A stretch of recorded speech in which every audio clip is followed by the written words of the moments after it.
Hello and welcome to my channel. I am Zodiac Bandit, and today I'm going to be ranking every single guest in Critical Role. Now, to define a guest is someone who shows up in the main campaign temporarily. It's that simple.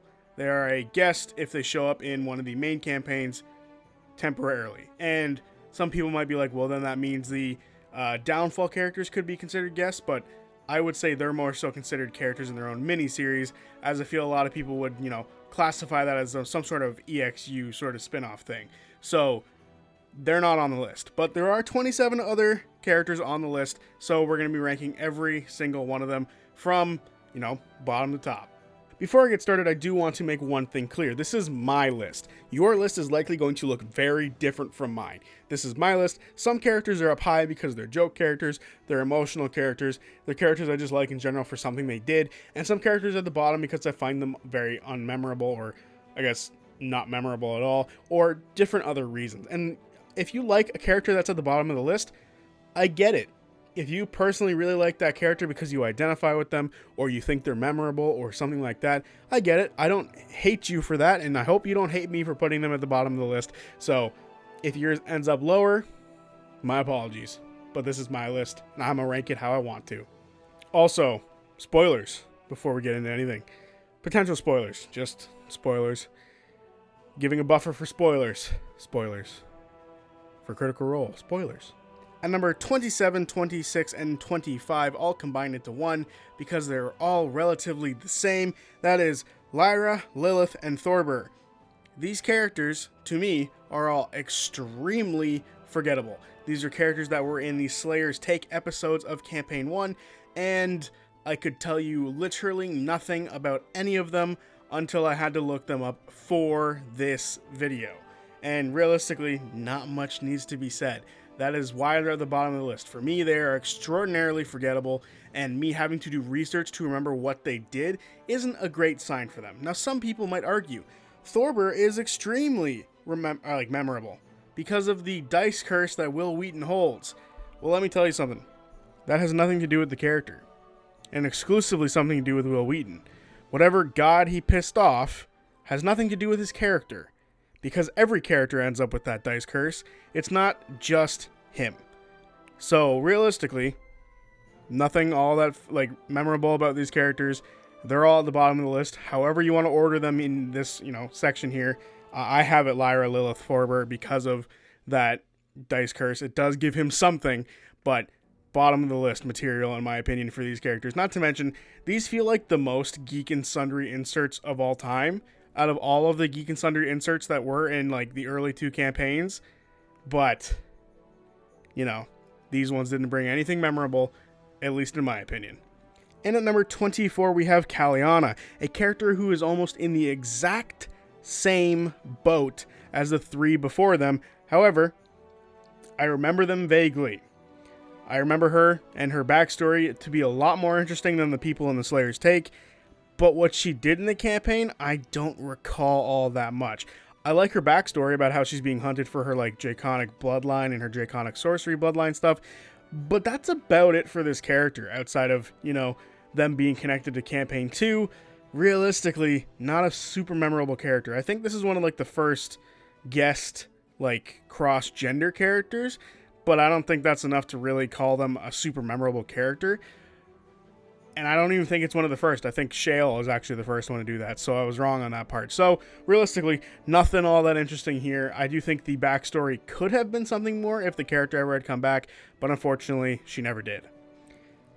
And at number 23, we have Garthok, a character who showed up just after the Chroma Conclave attack. Literally, he appears in the episode afterwards, and he walks to Sean Gilmore's with Vox Machina, and then takes them to the Clasp to get some of Sean's stuff back that's already sold, and then he leaves. And that's it. The character doesn't really do much. I don't even think he's there for a full episode length. He might be there for half an episode and then another half episode, and I don't think he's there all that long. He's not super memorable. The character is around, and I do recall him quite a lot because of how much shock I felt, and then all of a sudden a guest character showed up. But that was about it for me, realistically. Not to mention, like I said, he doesn't do much. I do think it's interesting that he, like, you know, adds some clasp elements to things. And apparently, according to the some of the fan wiki stuff, there's a video that the guest player did for the Dalen's Closet one shot where he, you know, congratulates Percy and Vex on their wedding, and then says that he had a son and they're considering naming him Ford. Now, there's been zero confirmation outside of this, so I will not give this any points extra because, yes, Ford is my favorite character in Critical Role. This has not been confirmed. If it was confirmed somewhere, I've never seen it. And Travis has never confirmed it. So, as far as I'm concerned, this shit ain't canon. Moving on. And at number 22, we have Gren Blanston. I believe I'm saying his last name right. But this character is the first memorable character on the list, in my opinion. Ones that when I saw the characters, I was like, oh yeah, I remember that one. And there's only one reason I truly remember this character. But he's still remembered. The reason I remember this character is because he is where Vex gets her broom from. The iconic broom that is, you know, synonymous with Vexalia comes from this guy. She steals it from him. That's all he does. Yeah, he was there to help them with some fire elemental stuff, and they claimed that his broom fell into the lava pit, and in actuality, they shoved it into the bag of holding and stole it from him. So, you know, at least he did that, and he's the first one on the list that I can truly say is absolutely memorable. And at number 21, we have Dusk/You. Now, this character, for me, is what I would call the biggest amount of potential for a character that has had zero payoff whatsoever. This character came in and immediately established themselves as having some sort of connection to one of the player characters in Fern and her parents. Right away, I'm hooked, and I'm really intrigued by what's going on, but then as time moves on, she tries to, like, interfere with relationships between people, and, like, Imogen and Laudna, and then she tries to sort of hit on Orym and sort of make a wedge between the group a little bit. She's finding cracks and trying to sort of weasel her way in and break the group up a little bit. Her tactics fail, but it is very memorable and has me a little bit intrigued. And then the reveal happens when they finally meet Fern's mother, Birdie, and it's revealed that she's a changeling named You, and after that, all the mystique goes away. Because, unfortunately, this character could have been awesome. This character could have been, like, a forever reoccurring antagonist who showed up here and there, or who people couldn't trust or whatever, but that just didn't happen. And she was sent by the Unseelie Court to take out Birdie and Ollie, but it just, nothing ever amounted from this. And unfortunately, nothing will ever amount from this. And that's why I call this character one of the biggest wastes of potential, because there was a lot of room here. There were theories constantly about who is going to be the next person You pretends to be.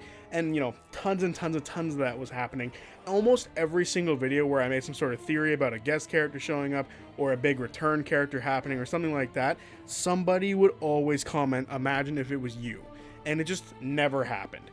And I think the intrigue to the instant kill of the, like, any mystery that happened sucks, which is a little disappointing. Yes, this is sort of unfortunate for the character in hindsight because we've had all this time to experience things without them. And it really just goes to show the sort of the killing and the neutering of the Unseelie Court in Campaign 3, which I think is very unfortunate. And You, unfortunately, in my opinion, suffers from this greatly. At number 20, we have Tova, a character that Vox Machina met while they were in Dis in an attempt to kill Hodis, the Rakshasa that was fucking with Vax for so ever so long. The character just constantly showed up in the backstory of Vax and even stabbed him dressed up as Gilmore once. But they met Tova in the city of Dis and she was chained to a table. And this was, I believe, if I'm not mistaken, the first canon blood hunter in all of Critical Role, and she was, of course, in my opinion, one of the coolest werebear transformations, or werewolf-like in transformations. She was a werebear, and I fucking ruined the surprise on that one. But she's really, really cool and a really interesting character, and she didn't really know why she was siding with the group, to the point where after she sort of helped them deal with Hodis, she's like, okay, well, I'm going to stay here and go find my people, because, you know, I helped you guys out after you saved me, but then, you know, I kind of need to do my own thing. And I very much like that. It's sort of not necessarily like everyone needs to be friends. They don't need to all be friends. They just need to work together until it's no longer beneficial for them to work together. And I very much like that aspect of the Tova character. So after that, she's handed a ring of invisibility by Vax so she can get the hell out of there a lot safer. And then she's gone. They do bring her up a couple of times after that, but I don't think the character's ever appeared again outside of a special one-shot that was like some sort of guest battle royale that happened not too long ago. And that's all that needs to happen. I think this was a cool character who showed up briefly, helped them kill a thing, and then left. That's all that needs to happen. At number 19, we have Shale, a member of Grog's tribe and a character that helped Vox Machina kill Umbrasyl. The character is super fun for many reasons. One and foremost, there's a connection to a character that's, you know, one of the main characters, which I always love and will very much give bonus points to. But at the same time, the character was like constantly like, I know I'm going to die soon, and I can tell I'm going to have a glorious death. And I think that's what's so funny about a character who is designed to sort of step in, aid the players, and if they die, so be it. I don't need to have a huge backstory or anything like that. I just need to be connected in some sort of fashion to make sense that I'm going to be here at all, and then I'm going to help you guys fight a black dragon. And then she survives and has no idea what to do, and eventually ends up falling off a cliff and dying alone. Perfect character. At number 18, we have Denny $E, or Denise. I should just say Denise, because you know, this is a great character. I thought she was a lot of fun. I was expecting when Amy initially pulled up on the scene that she was going to be playing Opal, who got displaced, but instead she was somebody else. A character who was connected and referenced in earlier EXU material had then appeared and was Denise, a former girlfriend of Dariax, which I think is great. Automatically, a connection to a previous player character. Excellent. Also, the character was a lot of fun because she had like a lot of self-doubt about herself, even though she was sort of presenting as some sort of, with lack of better term, dominatrix, which you need to be very confident to be. And then she had a bunch of underlying self-doubt, which I thought was very interesting. And on her mini arc, she sort of grew out of that and realized that she needs to take charge in her relationship with Dariax. And when she left, running through the portal to go meet up with him, that was the last thing we heard about it. That she was going to meet up with him and take him back by force if necessary, which I think is hilarious. Do I think it's a little bit of a negative that almost all of her character sort of hinges around Dariax? Yes, but it's also very funny and very entertaining, so I can't be too upset about it that much. At number 17, we have Neela, a Furbolg woman who is trying to get her family back from the Iron Shepherds, a group of slavers. I believe that's the term they're probably going to be most happy hearing. Slavers, and she met up with the remnants of the Mighty Nine after a handful of them were captured and one of them was killed. She was there when they first met up with Caduceus, and there's a bunch of funny quirks about this character, most notably the sniff bag, which I kind of want to smell. Does that sound weird to say? But anyway, she did help them break into the Iron Shepherd's hideout, and when she found her family and broke them out, she then left. Her purpose was fulfilled. She was there to free her family, first and foremost, and then go home with them. Yes, she could have stayed behind and helped, but the party at the time had 2 other guests to help them out, so that wasn't totally necessary. But the character is very memorable for the reasons I mentioned before. First of all, being connected to the Iron Shepherds was a big plus for me because they were, at the time, some of the best villains ever in Critical Role, and that's because it started with Campaign 2, but I still think the Iron Shepherds are like up there as some of the best. So having a connection with that, and then being there for the introduction of Caduceus is huge, and the sniff bag. At number 16, we have Spurt, the literal definition of why the fuck not. This character was there for, I think, a total of 25 minutes and is played by Chris Perkins. He is a kobold who was tracking the party through some tunnels that were being dug out to Xhorhas and eventually led them to a bunch of giants, them being the Mighty Nine, and led them to a bunch of giants who were playing some sort of game, and then Spurt, yelled at one of them and got crushed for it. That's it. The character was there for maybe 25 minutes, and it was glorious. The definition of a joke character, the definition of why the fuck not, and it's glorious. Go watch it. If you haven't seen it, go watch it.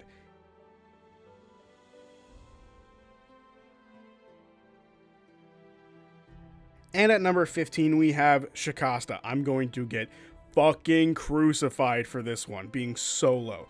Shikasta is a character who helped the Mighty Nine early on in their adventuring days, where they helped, the Mighty Nine fight a group of gnolls, saving a handful of people from a village. He would then show up again to help them fight the Iron Shepherds, as he was captured by them, but realistically he was there to break people out, because he's part of an underground network of people trying to free slaves, and he's just an all-around good, fun character. And the way he sees, through the world is through his familiar, because he is blind. And it's badass. He constantly sees in the same way that, I guess third person would be the way to put it, but I like the idea of him, seeing things in the way of Baldur's Gate 3. I just love the idea that he's constantly looking around the world like that, as opposed to how the rest of us look around the world. So, overall, really fun character. However, there are just, I think in my opinion, better characters. I'm sorry. And at number 14, we have Carrig, a awesome guest character. In my opinion, might be one of the best definitions of a guest character who has more than just one role in the story. Not only does he show up to help them fight a handful of times, even killing Raishan, which I believe starts the process of a guest showing up and killing the big bad of the episode. It becomes a trend moving forward that has happened a handful of times since then. But he's awesome. But not only does he facilitate a fighting role, he also facilitates a sort of father-like role for Keyleth into making her her own person, pushing her forward from a immature, naive person into someone who sees the world for what it is, into becoming the woman that she would eventually become, that we see now in Campaign 3. And is one of the rare cases of a pre-recorded message, as he gave her a letter, and then the guest player voice acted it out for them so that we could all hear the letter in his voice, which was awesome. This character was super important to the overall story because of what he does for Keyleth, and that right there is just points on points on points, and I really do admire this character, and I'm super happy whenever he shows up, and I'm gutted he's not in the Vox Machina animated series. At number 13, we have Lionel Gayard, who is one of the funniest characters in Critical Role to me. First and foremost, he is the meat man's bodyguard. What I find funny about this is how Scanlan leaves the group and immediately goes and finds himself another Grog, who happens to also be a barbarian, who is also just extremely dumb. I love the entire setup about this. It shows that Scanlan really does need Grog and realistically the rest of Vox Machina, but the fact that he just goes and immediately replaces them kind of is leaving a bad taste in so many people's mouths. But then Lionel is just so sweet and so nice and so funny and so stupid that you can't blame him for any of it, and he just is there. He's a character who just exists surrounded by these legends or would-be legends and still hangs with them. He's one of the best. He gives us one of the funniest Grog moments in the entirety of Campaign 1 with the 2 natural ones in a row. Easily one of the best characters, and again, has a relationship with a character. He is the bodyguard for the meat man, who is Scanlan, and then, to combo off of that yet again, he is one of the funniest barbarian subclasses ever. He is the totem of the duck. Think of that what you will. And at number 12, we have Rime, a character who just immediately melded really well with the Mighty Nine, to the point where if she had joined them permanently, it would have been super fitting. Now, one of the reasons she's so high up on this list for me personally is because she is in some of the best episodes, in my opinion, of Campaign 2. She is in the episodes where Ford is struggling with his powers, and she's just there being a druid, being a badass, and she sort of facilitates the lack of power that they had when Ford was gone, and I believe at the time Yasha was also not there with them. She basically came in, filled in a spot, and basically made it a lot easier for them to survive. She was there when the party had to encounter a white dragon and use its breath to empower a metal so that they could fix the Star Razor. And she was also there when Ford became a paladin of the Wild Mother. So I associate this character with a lot of some of my favorite moments, so that's why she's so high on the list. That may seem unfair, but that's the way it is. And we have now finally reached our top 10, or to be more specific, our top 11, but number 11 and number 10 are interchangeable in my opinion, and that is Zara and Kasha. These are two of the best guest characters to ever appear, and that's why they're in the top 10. But these are the most memorable characters in the Slayer's Take, and that's why I mentioned earlier, some characters were able to escape the non-memorability of the Slayer's Take. And these characters show up throughout Campaign 1 and are characters that I still wonder about where they are to this day. So, for me, these are the best Slayer's Take characters that we got. And what makes them super fun is their dynamic with the rest of the party. There's a sister relationship between Zara and Vex, and there was a romantic relationship for a bit between Cash and Keyleth, which eventually died off as Keyleth started to develop her feelings for Vax. But there is still that kindred relationship between them and the party, which is really fun. And they were there when they went to go get the armor of Pravon, and Kashaw helped bring Vex back to life in the online game, which was a little different from how it happened in the Legend of Vox Machina animated series, where they were actually the cause of the death of Vex. Kind of. They didn't help them in any way. But realistically, these characters are awesome. They show up throughout the entirety of Campaign 1, even there for the final battle, risking their child in the process. Or potential child. We still don't know if that happened. We have no idea what's happened to them since then. They did show up in Dalen's closet, but we didn't get too much about them. So I'm still curious as to what's going on with those characters, especially as we're in the Red Solstice right now. Very curious as to what they are doing. And I hope we find out, because they're awesome. At number 9, we have Archon. This is the definition of the enemy of my enemy is my friend. And frankly, it was all just business. Easily one of the most memorable guest moments of all time. It happens in the 10th hour, right at the end. This jack off, he was like, oh yeah, I'll help you kill Vecna, we need to get rid of him. And then steals one of the single most powerful items in all of D&D. He cuts his own hand off, which is metal as fuck, which I guess is fitting for Archon. He then melds the hand of Vecna to himself and then, bamfs out of there. He's gone. To never be seen again. Now, the character has appeared in other media, which is rather interesting. He is in the Dissension to Avernus book, which means he has a stat block, which is badass and awesome. But as far as Critical Role goes, he hasn't appeared since then. There may have been a Manticore at the Malleus Key that belonged to him. So I would love to see this character come back, but it sounds like he might never come back, which is unfortunate. But overall, really badass character. That one moment solidified him as being in the top 10 for sure. And at number 8, we have Sprig, a rather interesting character compared to the rest of what I'm having here in the top 10. The reason I have him so high up on my list is because I just love how he is such a good natural foil for Scanlan. Sprig represents what will happen to Scanlan if he continues down the path of the Meat Man and sort of not reconnecting with the group. He is what Scanlan will be if Scanlan continues down the path that he's currently on, which I found very awesome and very fun. Again, it creates a connection immediately with a character that is in the main cast, which I love, but it also gives him a sort of choice to make. Do you continue down this path and end up alone like this old gnome living on his own, doing nothing with himself, or do you continue down a good path, helping others and, getting rewarded as you may? But the rewards that Scanlan was getting, he didn't like. He wanted to deal with his own problems, and that didn't happen. But Scanlan needed to see what would happen to him if he continued down the path that he was on. While he may have been right, it's not the right thing to do. Not only does Sprig represent what Scanlan could be, Sprig looks to Scanlan to something that he could eventually be, and after Scanlan gets the Prime Drama from Ioun's challenge, he elects to stay behind to help Ioun recover and becomes her steward, which I think is very awesome. So these two characters sort of working together to push themselves both back onto a good path was an awesome story, and even though it happened only across a span of 2 episodes, was really fun and really rewarding to watch. At number 7, we have Deanna, a character who added on to a character who desperately needed to have some more backstory fleshed out in Chetney.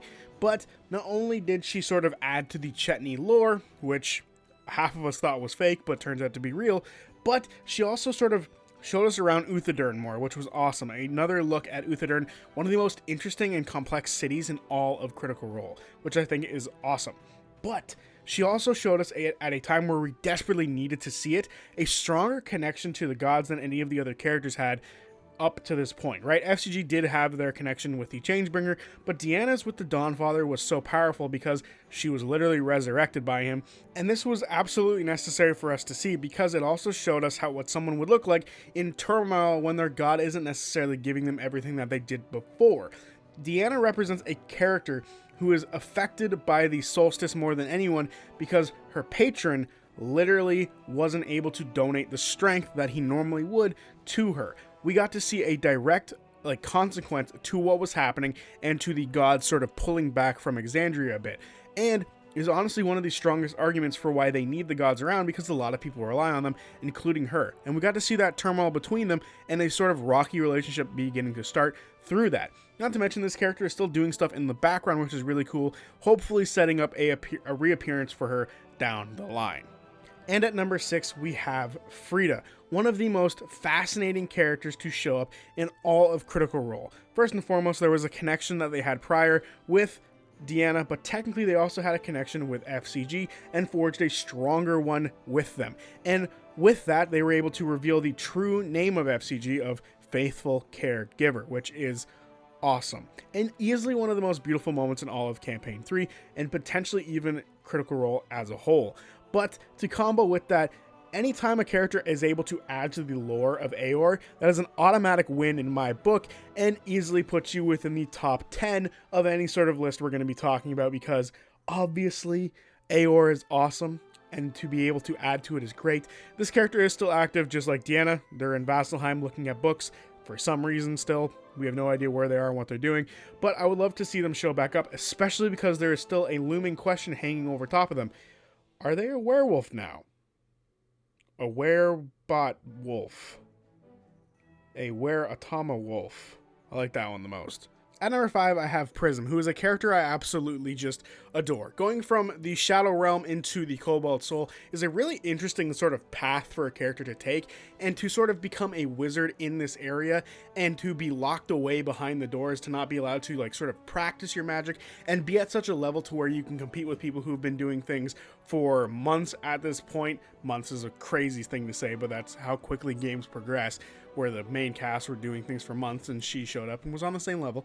But she hadn't really been able to use her ability. So when she was out in the field for the first time, she was impulsive, she was naive, she wasn't too sure how things were supposed to go. And she's supposed to be this hyper intelligent character who's supposed to understand, at least the understanding of how things work, but she doesn't quite get them because she hasn't seen them in practice in the real world quite yet. And it makes for an interesting combination of things. And she was one of the characters who felt the most betrayed, or at least that felt the most impact, because she thought one of her friends that she had just made, was a massive liar, and we'll get to that character soon.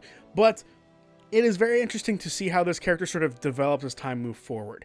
This character went from being a naive character to sort of sheltering off towards the end after a certain event happens to them, and I think that's great. To have a character sort of do an opposite Keyleth, where she opens up and becomes more of herself. I almost view Prism as sort of closing off a little bit. She was kind of open at the beginning and then closes her doors a little bit, and I think that's very interesting to see how a character progressed like that. At number 4, I have Keg, a character who is directly responsible for the death of Molly Mock and the subsequent introduction to the character known as Caduceus Clay.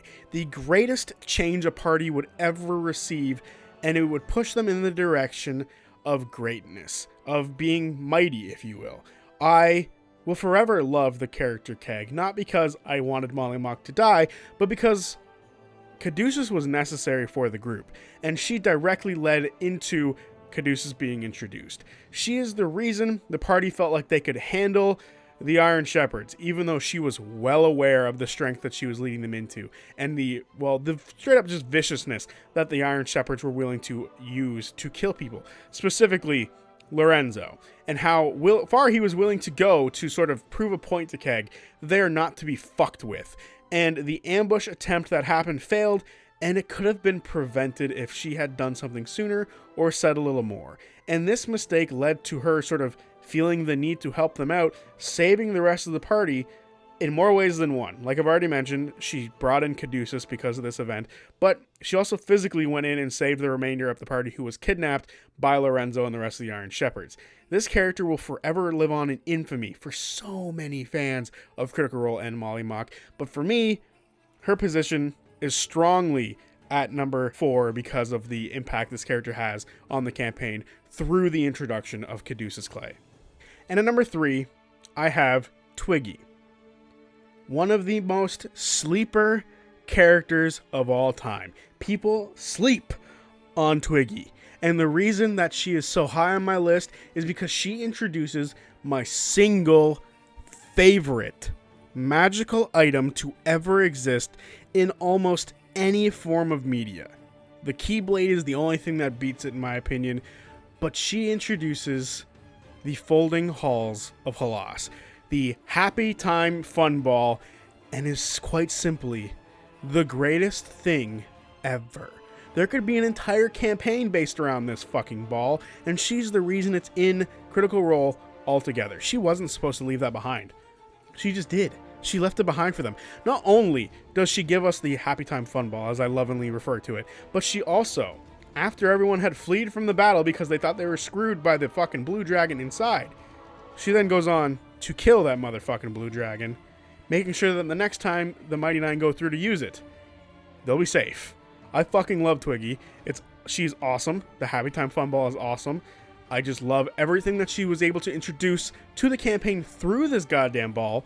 And for that, she's always going to be in my top 3. Always. At number 2, I have Bodor Dogson. And I don't think I need to explain too much as to why this character would be so high up on my list. However, I'm going to, because that's the point of the list. So, realistically, the reason this character is so high is because of the flood of emotions this bastard made me feel upon the reveal that he was in fact evil. When he elected to share his true story, his true visage, and the fear and absolute anguish the party felt in the moment of realization that, oh, he's not our friend. He fucking hates us. Was insane. The lies he told. And when you go back, just think about it. When you go back and watch those episodes, and you see the times where he places a spell on top of someone else by accident because he feigns, I'm ignorant and don't know my strength. Oh, the fucking rage I feel every time I go back to watch one of those clips because this son of a bitch was just trying to kill the party. He was waiting for his moment to kill the party. He is quite literally one of the greatest guests of all time. There is one who beats him. One. But the emotions I feel for Bodor of pure rage will never be topped. There was a character who attempted it earlier on in the campaign with Dusk/You. She did not come anywhere goddamn close to the rage that I feel for Bodor Dogson. And what sucks is I feel bad for him.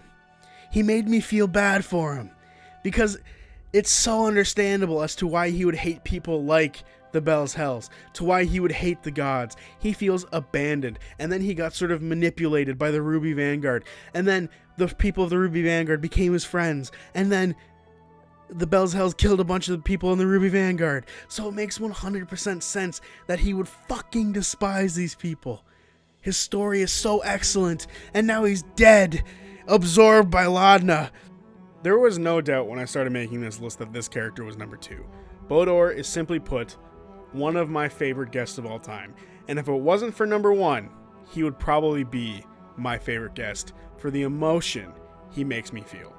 And number 1 is the most unshocking number 1 of all time, Dorian Storm. Did anyone think it was going to be anyone else? This character transcends being a guest, to the point where most people want Robbie Daymond to stick around for the rest of Critical Role history, because he just fits in so goddamn well. And the character of Dorian, while initially isn't a guest, he is a part of the miniseries EXU, he starts off as a guest for the first 14 episodes of Campaign 3, which is unprecedented.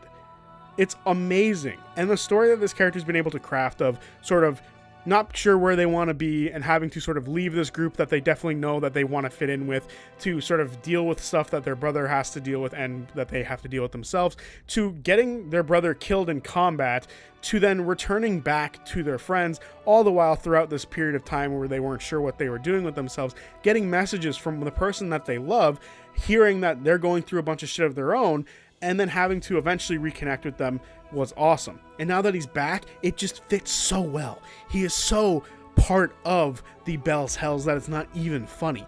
It makes so much sense for him to be here in the 10th hour, for him to be there in the final moments. He was there in their first moments, and he will be there in their final moments. And with all that, he was able to break through the armor of Orym and allow Orym to find love once again. This character is amazing on so many goddamn levels, it's not even funny. He is awesome. He is one of the best characters, and I think we can all agree I no longer want him to be a guest. I no longer want Dorian to be considered a guest, and I no longer want Robbie Daymond to be considered a guest. He needs to be a cast member. And there you have it, my ranking for all of the guest characters of Critical Role that have shown up in the main campaign. Now, I did make that note earlier that it would just be main campaign stuff.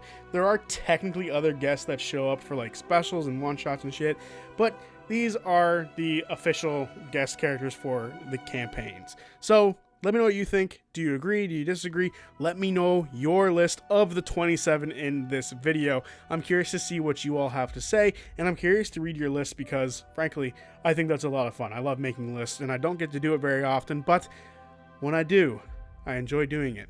But with that all being said, I will see you guys on Friday for the recap of the first Critical Role game of 2025, which will be 118 of Campaign 3. And I will see you guys there. Very excited. Hopefully it's not the last episode of Campaign 3. Something tells me it's not going to be. But I will see you there. Peace.